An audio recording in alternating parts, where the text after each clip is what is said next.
ಯುಗಾದಿ ಹಬ್ಬಕ್ಕೆ ಊರಿಗೆ ಹೋಗುವವರಿಗೆ big shock ಎದುರಾಗಿದೆ. ಸಾಲು ಸಾಲು ರಜೆ ಹಿನ್ನೆಲೆ ಊರ್ ಕಡೆ ಮುಖ ಮಾಡಿದ ಜನ ರಜೆಗಳು ಬಂದ್ರೆ ಖಾಸಗಿ ಬಸ್ಗಳಿಗೆ ಹಬ್ಬವೋ ಹಬ್ಬ. 2-3 ಪಟ್ಟು ದರ ಏರಿಕೆ ಮಾಡಿ ಜನರಿಂದ ದುಪ್ಪಟ್ಟು ಹಣ ವಸೂಲಿ ನಡೀತಾ ಇದೆ. ಇನ್ನೇನು ಯುಗಾದಿ ಬಂತು.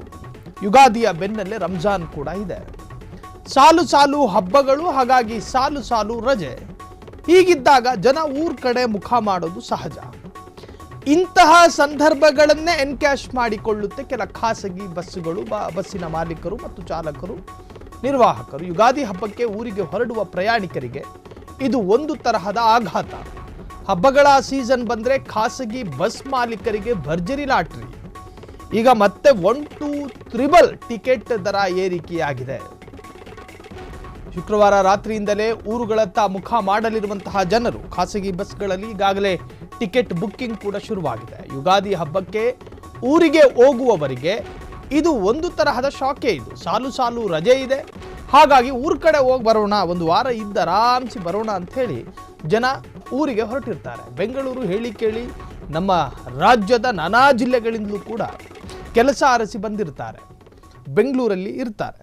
ಸೊ ಬೆಂಗಳೂರಿನಿಂದ ಅವರವ್ರ ಊರಿಗೆ ಹೋಗಬೇಕು. ಈಗ ಸಾಲು ಸಾಲು ಹಬ್ಬಗಳಿದ್ದಾವೆ.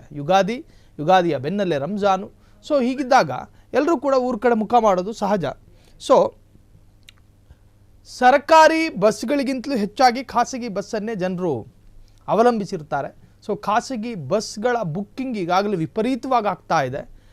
ಹಂಗಿದ್ದಾಗ ಎನ್ಕ್ಯಾಶ್ ಮಾಡಿಕೊಂಡಂಥ ಕೆಲವು ಖಾಸಗಿ ಬಸ್ಗಳು ಟಿಕೆಟ್ ದರವನ್ನು ಹೆಚ್ಚು ಮಾಡುತ್ತೆ.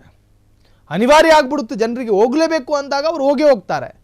ಹಂಗಿದ್ದಾಗ ಖಾಸಗಿ ಬಸ್ಸವರು ಆ ಅನಿವಾರ್ಯತೆಯನ್ನೇ ಎನ್ಕ್ಯಾಶ್ ಮಾಡಿಕೊಂಡು ಟಿಕೆಟ್ ದರವನ್ನು ಕೂಡ ಹೆಚ್ಚು ಮಾಡ್ತಾರೆ.